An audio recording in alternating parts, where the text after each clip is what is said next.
Welcome to right news. Chaitanya వ్యక్తుల కార్యక్రమానికి స్వాగతం.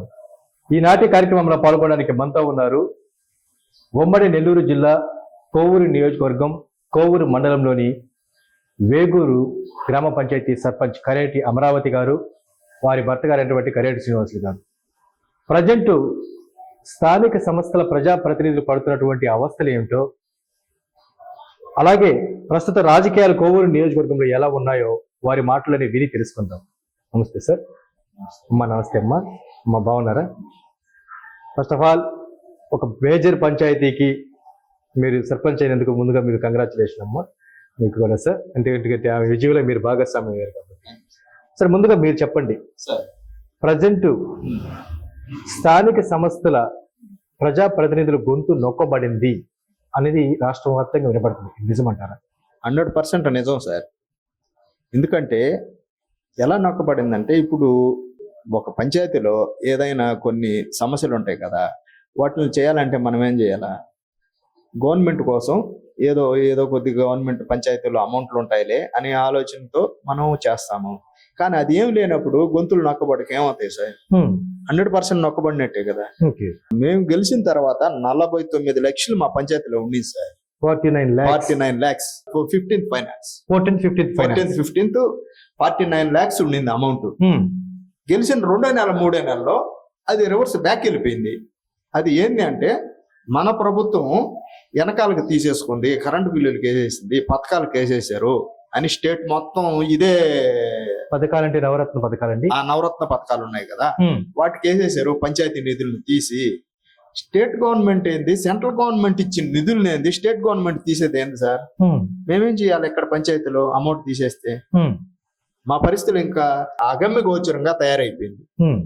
ఇంకా ఏమి చేయలేని పరిస్థితి పంచాయతీని.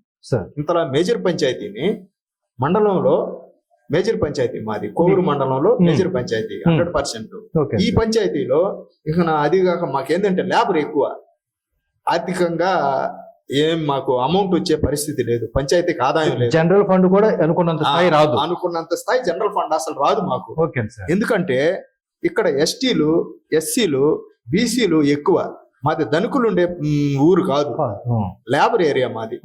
ఇంకా దాన్ని బట్టి మాకు దండేదానికి పంచాయతీ చూస్తే మేజర్ పంచాయతీ ఉండేదంతా పేదరికం. సో జనరల్ ఫండ్ వచ్చే అవకాశం తక్కువ. వస్తే 14th 15th ఇలా ఉంటే మోడీ గారి నిధుల ఏది రానప్పుడు ఇంతలా పంచాయతీని ఏం చేయాలి సార్ మేము? ఇక మా పరిస్థితి అగమ్యకు వచ్చారుగా మారి. మొత్తానికి ఆంధ్ర రాష్ట్రంలో పంచాయతీ సర్పంచ్ అందరూ ఆరోపిస్తున్న విధంగా మీరు కూడా ఇబ్బందులు 100% ఇబ్బంది పడుతున్నాం సార్, మామూలుగా కాదు సార్. అసలు శ్రీనివాసులు గారు మీరు చెప్పండి, ఇంతకు మునుపు ప్రభుత్వాలు ఈ విధంగా సర్పంచుల గొంతు నొక్కిందని అనుకోవచ్చండి? సార్ నాకు 46 years, నేను చిన్నప్పటి నుంచి రాజకీయంలో ఉన్నా, నా చరిత్రలో నేను చూడలా. గత టీడీపీ ప్రభుత్వంలో చంద్రబాబు నాయుడు గారు ఉన్నప్పుడు అసలు పంచాయతీల్లో నిధులు అనేది పుష్కలంగా ఉండేది. ఇప్పుడు పుష్కలంగా ఉండేది అమౌంట్. నేను వచ్చిన తర్వాత కూడా 46 lakhs ఉండింది కదా, అది టీడీపీ ప్రభుత్వం అమౌంటే కదా. సో గడిచిన ప్రభుత్వం ఇచ్చినటువంటి ఈ ప్రభుత్వం అది కూడా తీసేసింది కదా. ఇవ్వకపోగా ఉన్నదాన్ని తీసేసింది. ఓ రకంగా పంచాయతీల పాలనని గొంతు పట్టి నొక్కేసేసారు. గొంతు మామూలుగా కాదు సార్, ఉరేసేసారు అంతే. గొంతు గురేసి అసలు ఏమి ఇంకా అసలు మింగుడు రాని పరిస్థితి అన్నమాట. స్థానిక పంచాయతీ సర్పంచ్ ప్రచారం చేసే క్రమంలో ప్రజలకు మీరు అనేక రకమైనటువంటి హామీలు ఇచ్చి ఉండొచ్చు అని అంటుంటారు, మీరు కూడా ఇచ్చారా? ఇచ్చాను సార్. నేను ఇప్పుడు మామూలుగా అయితే ప్రతి గ్రామానికి వెళ్తాం కదా, అక్కడ అన్ని సమస్యలన్నీ నాకు చెప్పారు. నేను తప్పకుండా చేస్తాను అని చెప్పి వాళ్ళకి హామీ ఇచ్చాను, మాట కూడా ఇచ్చాను. కానీ 3 సంవత్సరాలు అయిపోయింది, కానీ వాళ్ళకి ఒక్క పని కానీ ఒక్క వర్క్ కానీ నేను చేయలే. అట్లాగా చాలా వరకు మేము మానసికంగానే చాలా కుంగిపోయినాం సార్. పని చేయలేదు వాళ్ళకి ఇచ్చిన మాట కోసం. సో మొత్తానికి ఒక పెద్ద పంచాయతీకి సర్పంచ్ గా ఎన్నికైన సంతోషం కూడా మీకు లేదంటారు? లేదు సార్, గెలిచామనే గానీ అసలు సంతోషం అనేదే లేదు మాలో. గెలిచాం, సంతోషపడ్డాం, కానీ తర్వాత మేము ఇట్లాగా బాధపడతాము, ఏమి చేయలేని పరిస్థితి. అమౌంట్ ఉంటది పంచాయతీలో వస్తుంది కదంటే మా సైన్ లేకుండానే అమౌంట్ ఎట్టబోతుందో కూడా మాకు తెలియట్లే. అట్లా చేస్తుంది. అంటే పంచాయతీ పాలకులు ఐ మీన్ ఉమ్. సెక్రటరీలు కావచ్చు, ఈ వాలంటరీ వ్యవస్థ కావచ్చు, వీళ్ళందరూ కూడా వాళ్ళ పరిధిలో వాళ్ళు పని చేసుకుంటూ వెళ్ళిపోతున్నారు తప్ప మిమ్మల్ని సంప్రదించట్లేదు అంటారమ్మా? అస్సలు మాకు అసలు ఏది ఇన్ఫర్మేషన్ ఉండదు. అసలు ఫోటో కాల్ లేదు సార్. సర్పంచ్ కి ఎవరైనా వస్తున్నారంటే గ్రామానికి ఉమ్, వాళ్ళు వస్తున్నారు, వాళ్ళ మీటింగ్స్ పెట్టుకుంటున్నారు, వెళ్ళిపోతున్నారు. ఒక గ్రామ సర్పంచ్ అనేది ఉందా లేదని అస్సలు తెలియదు. ప్రథమ పౌరురాలు లేదా ప్రథమ పౌరుడు గ్రామానికి. మా ప్రజలు నన్ను అంత మంచి మెజారిటీతో గెలిపించారు నన్ను. ఉమ్. వాళ్ళకి ఒక్క పని చేయలేదని బాధపడతాయి. ఈ నాయకులందరి కోసం నేనైతే సో మొత్తానికి ఒక మేజర్ పంచాయతీలో అనేక మంది అభ్యర్థులు ఉంటే వాళ్ళలో మీరు విజయం సాధించారు. ఇండిపెండెంట్ గా వేసి చేశాను సార్. ఉమ్. సో మొత్తానికి ఇద్దరు భార్యాభర్తలు మీరిద్దరు కూడా ఈ విషయం పట్ల బాగా స్ట్రగుల్ ఫీల్ అవుతున్నారంటారు. చాలా సార్. ఇంతకీ వాలంటీర్స్ కి అలాగే పంచాయతీ సిబ్బందికి ఉన్నంత ఒకటి గౌరవం కూడా మీకు లేదా అమ్మా? అసలు లేదు సార్. అసలు అక్కడ ఇప్పుడు ప్యూన్ ఉంటాడు కదా, అతనుకున్న విలువ కూడా సర్పంచ్ కి లేదు ఈ ప్రభుత్వంలో. ఉమ్. అట్లా చేస్తున్నారు. సార్ శ్రీనివాస్ గారు మీరు చెప్పండి. ఈ మధ్యనే మీరు తెలుగుదేశం పార్టీ అధినేత నారా చంద్రబాబు నాయుడు గారు కలిసారని చెప్పేసి ఆ కలయికలో పంచాయతీలకి సంబంధించిన అభివృద్ధి విషయాల గురించి డిస్కషన్ చేశారా? సార్ నేను 100% 15 minutes నాకు సారు టైం ఇచ్చారు. ఆ 15 minutes లో నేను ఈ విషయాలన్నీ సార్తో మాట్లాడాను.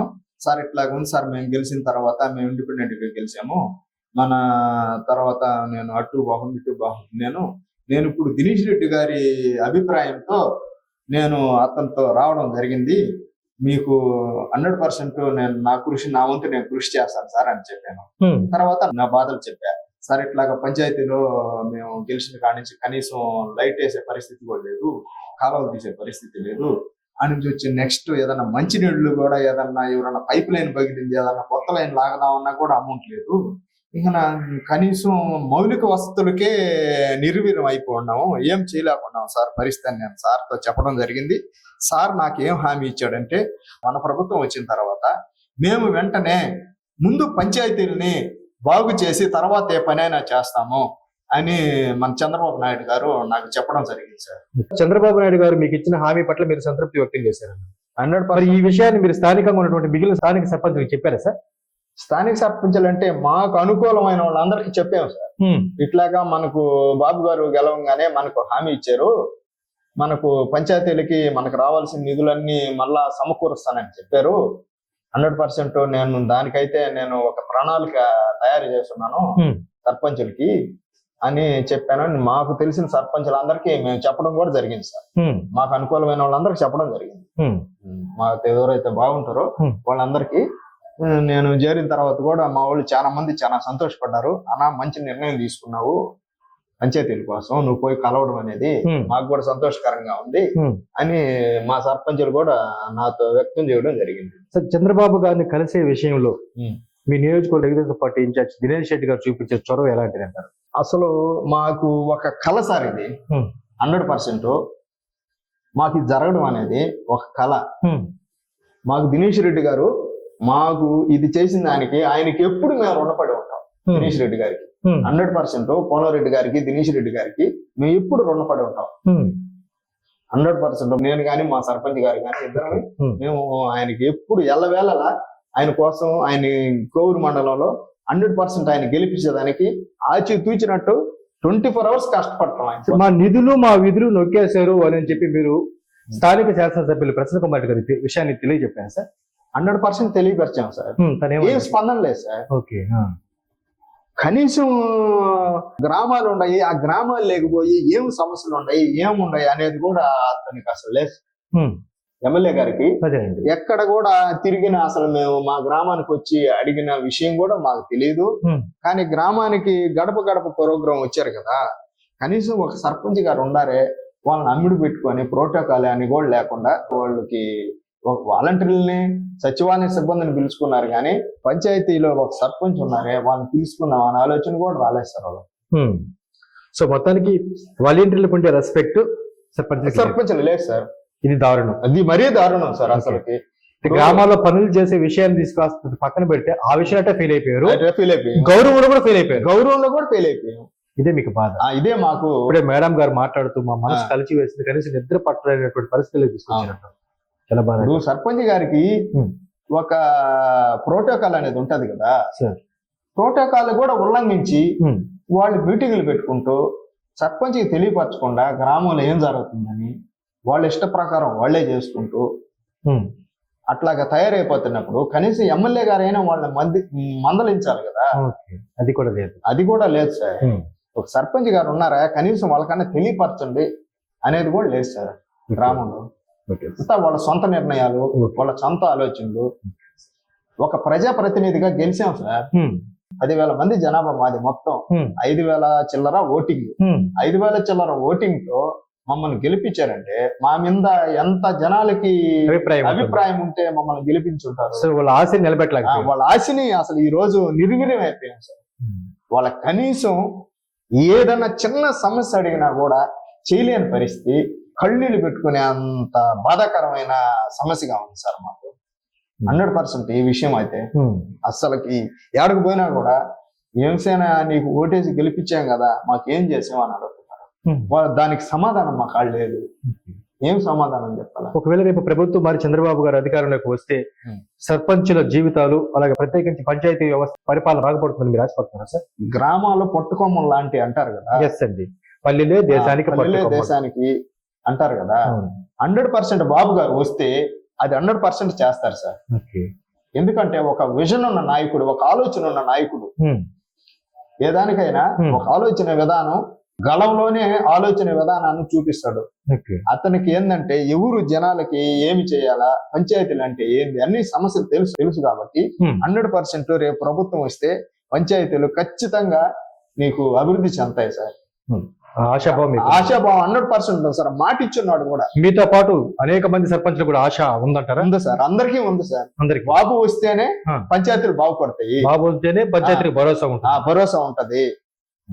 ఒక మనం ఆర్థికంగా ఉండేది కూడా కొద్దిగా మనం ఏదో డెవలప్మెంట్ కొద్దిగా కనపడుతుంది అని ఆశతో ఉన్నారు సార్. సర్పంచులు మొత్తం అందరూ స్టేట్ మొత్తం అదే ఆలోచనతో ఉన్నారు. సమ్మెలు కూడా చేశాం మేము.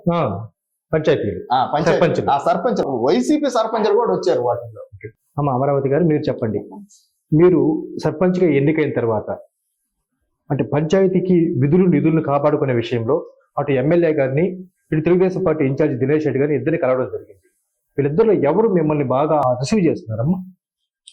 మీ సమస్యల పట్ల ఎవరు బాగా సానుకూలంగా స్పందించారు? ఇప్పుడు మేము గెలిచిన తర్వాత ఎమ్మెల్యే గారిని కలవాలని చెప్పి వెళ్ళాం సార్. 3 times వెళ్ళాము, కానీ ఎమ్మెల్యే గారు రెస్పాండ్ కాలేదు. ఒకసారి ఏమో మీటింగ్ ఇల్లున్నామని చెప్పారు, ఇంకోసారి వచ్చి ఇప్పుడు గారు ఇంకోసారి కలవాలని చెప్పారు. అట్లాగనేసరికి లాస్ట్ మా వారు వద్దనేస్తారు సార్, నేను కలవద్దు. ఇప్పుడు ఒక ఎమ్మెల్యే గారు అన్నప్పుడు అడుక్కునేవాడు నీ ఇంటికి గుమ్మానికి వచ్చినా కూడా నువ్వు సమాధానం చెప్పాలి సార్. ఎమ్మెల్యేగా నువ్వు పదవిలో ఉన్నప్పుడు నువ్వు పార్టీలకు అతీతంగా పోయి అట్లా చేయకూడదు కదా. ఇప్పుడు మేము కామ్ అయిపోయినాం సార్. మరి దినేష్ రెడ్డి గారు ఎలా రిసీవ్ చేస్తున్నారు? అన్నని కలిసాం సార్ మేము. మొదటి నుంచి మా వారు టీడీపీ, అన్నగారు పిల్లలు పంపించారు. ఇట్లా మెజార్టీతో గెలిచాం కదా, మేము ఇండిపెండెంట్ గా గెలిచాము. ఒక్క మాట అన్నని అడిగినాము, పెద్ద ఆయన దగ్గర కండ వేసుకోవాలనుకుంటున్నాము అని అంటే తప్పకుండా సర్పంచ్ గారు అని చెప్పి అన్న మాట ఇచ్చాడు. ఒక వారం లోపలే మమ్మల్ని అక్కడ తీసుకెళ్లారు సార్. పెద్ద ఆయన దగ్గరికి తీసుకెళ్లారు, బాబు దగ్గరికి. అక్కడ సార్ని కలవడం జరిగింది. మాకు కొంచెం టైం ఇచ్చారు మాట్లాడేదానికి. సార్ మేము కోవూరు నియోజకవర్గం దినేష్ అన్న గారి ఆధ్వర్యంలో వచ్చాను సార్. నా పేరు కరేటి అమరావతి అన్నాను. తల్లి నువ్వు రాజధాని తల్లి అనేసి ఒక మాట. అమరావతి చాలా సంతోషం సార్ నాకు మాత్రం.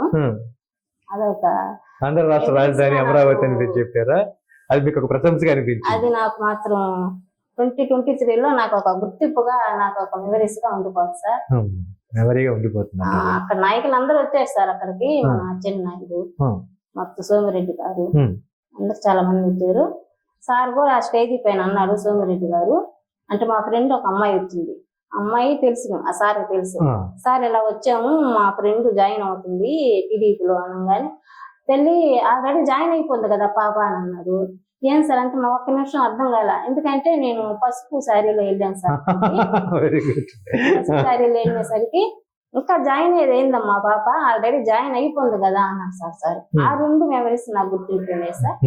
ఇటు సోమిరెడ్డి గారి ప్రశంస, అటు చంద్రబాబు గారు మిమ్మల్ని రాజధానితో పోలుస్తూ మాట్లాడే విధానం మీకు నచ్చింది. తల్లి తల మీద చేపెట్టి తల్లి ఆశీస్సులు రాజధాని నువ్వే తల్లి మా రాజధాని నువ్వు అన్నారు సార్. ఓకే. చాలా సంతోషం వేసింది సార్ నాకైతే. సో ఇక్కడ దినేష్ రెడ్డి గారు ఎంత సానుకూలంగా స్పందించారో చంద్రబాబు గారు అంతకన్నా ఎక్కువగా సానుకూలంగా స్పందించారంటారు. అసలు అనుకోలేదు సార్ ఆ బాబు గారి దగ్గరికి వెళ్ళి ఇలా అదే. అండ వేసుకోవాలని. ఇప్పుడు